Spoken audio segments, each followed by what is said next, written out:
think neuroscience plays a big factor into making all of these different platforms. And if you go on YouTube, which is another platform, and type in why you shouldn't watch social media, there's a lot of people. There was a recent whistleblower from Facebook who talked about how they know the Instagram and Facebook algorithm favors content which is toxic for children. Like they push anorexic content, and they actually have an influence on mental health of young people in terms of self-image, anxiety, depression, even suicide rates.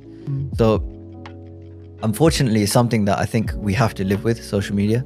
My life was a lot better before social media came about, and I was a lot happier, a lot healthier, and there were a lot fewer distractions in terms of if you wanted to train, if you wanted to get smart at something, you had this whole chunk of day which social media didn't eat up.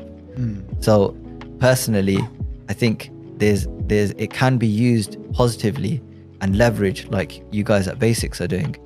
And it's important to understand the neuroscience in terms of, you talked about retention and sometimes we're being manipulated, especially certain creators. They're creating content in a way which, changes from one image to another very quickly. It engages you, but it's dumbing us down in a sense, because we're just being led by whatever releases dopamine. More and more dopamine kind of pushes, and it desensitizes us to a point where we can't enjoy things that we should enjoy.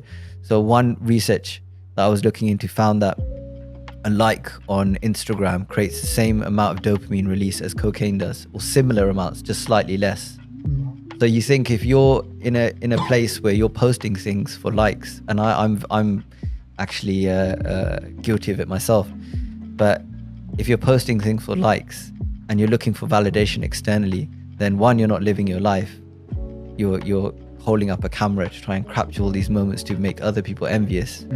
And two, you're putting your mind in a state where it's not going to be able to enjoy things it should be able to enjoy because it's so high off social media. Like if it's comparative, in studies they're comparing it to cocaine, and we would never take cocaine, but we'd happily wake up first thing in the morning and consume social media, or last thing at night. And I'm guilty of this, so I'm not trying to say that I don't do this, so shame on anybody else.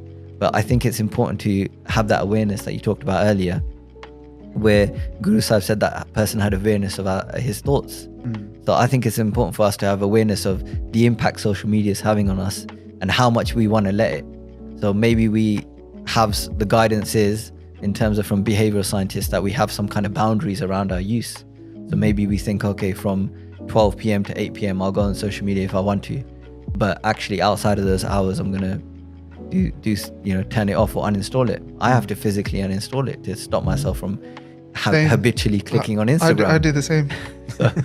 So unfortunately we live in a day and age where no one's going to protect us from this stuff, and the effects it's going to have on our mind. It's going to be very hard to attach to Shabad if we're bombarding ourselves, and I'm speaking to myself here, with too much of this stuff, like these cocaine hits. And you just mentioned a point about some of the more simpler things in life we cannot enjoy. Just for people to understand, what would be those simpler things then, if you have any examples, G? Yeah, so for my age group, playing with your kids, spending time with a loved one. You'll have somebody going to dinner with their spouse, and they'll be on their phones on social media. So it's very difficult to nurture real human connection with somebody if your mind is addicted to social media. So things that should bring us joy, like family, faith, all of those things are not going to have the same impact they would. Like, it's going to be what you think. I was talking to Gurpreet Kaur about this. I was like, she was talking about how you get so much joy from going inwardly and doing abhyas and doing your meditation. And I was like, yeah, but that would take like 2 hours of sitting there trying to clear your mind. Whereas YouTube, I could just click UFC and just automatically get those dopamine hits from things that I want to watch. So, God's competing against Instagram and YouTube. In one respect, yeah. And Baji, just a question. I remember